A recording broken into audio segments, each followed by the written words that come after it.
ماكولا كي أمحار الكلمة ماكولا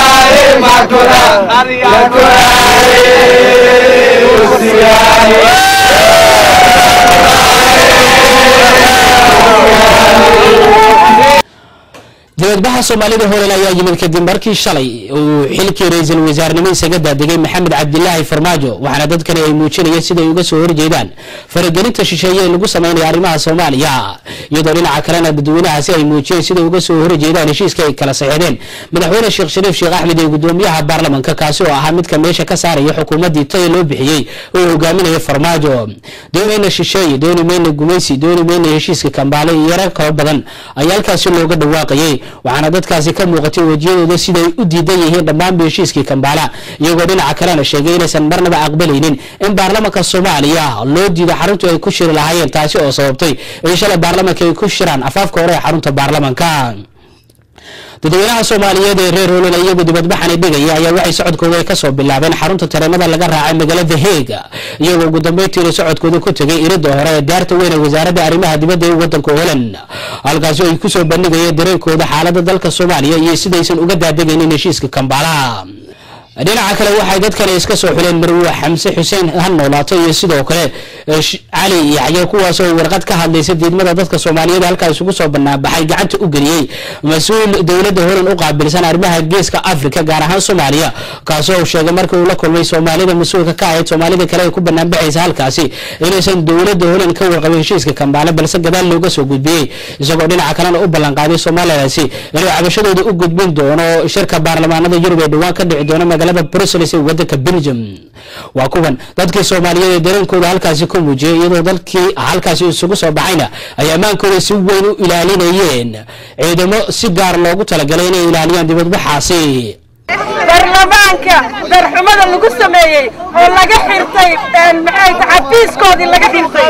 waa uma dul qaadanayno ma yeelayno waa inaynu ka gilgelanaa baarlamaanku bulshadu wakiilka yahay isaga u shaqeeya ayagaan aaminsanahay iyagana waxaan ka codsanaynaa inay go'aan xalaal gaaraan oo ummadda ayagoo ku hadlayo codkooda ay garab istaagaan baan ayagana ka codsanaynaa Soomaaliya waxa la Soomaali ma horeyna u lahayd in muddo imika Soomaali gacanteeda kuma jirin waxaynu isugu nimeeyeen isugu mudaharaadna waa inay Soomaaliya ku soo noqoto kaladeedu gacanta Soomaaliya gacanta Soomaaliyeed ku soo noqoto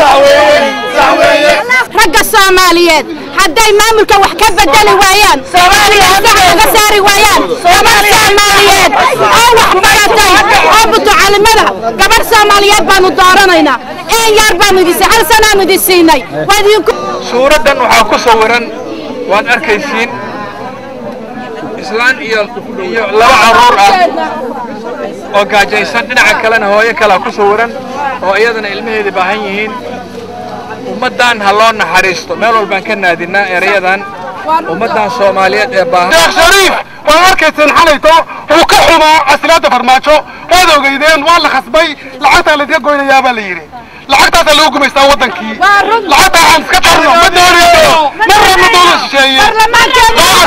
marna lacagta hal la bixiyo bulshada Holland degan Soomaalida degan Holland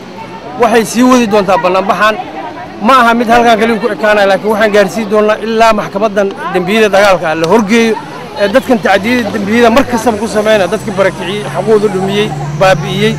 ummadaas oo dhan ilaa laga soo qabto bannaanbaxa saas uga soconaya magaaladan Hague aan aad uga xunnahay iscasilaadii ku timid ra'iisul wasaarihii Soomaaliya Maxamed Cabdulaahi Farmaajo waxaanu soo dhaweynaynaa kacdoonkii shacabka ka qurtay Muqdisho 9 Juun Soomaaliya waxa maanta muuqatay inaysan xor shacabka Soomaaliya taageeradiisa waa iska dhumiseen waa iska qasaariseen waxaan idin leenahay ninkii habeen wax qabanayana daaqada laga tuuraya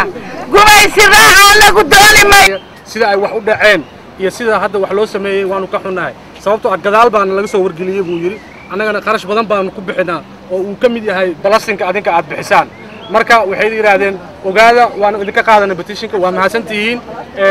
maxaa la canshuurta la idinka qaado marka waxa ogaataan in wasaaradda ay warqadihii ay naga qaaday ay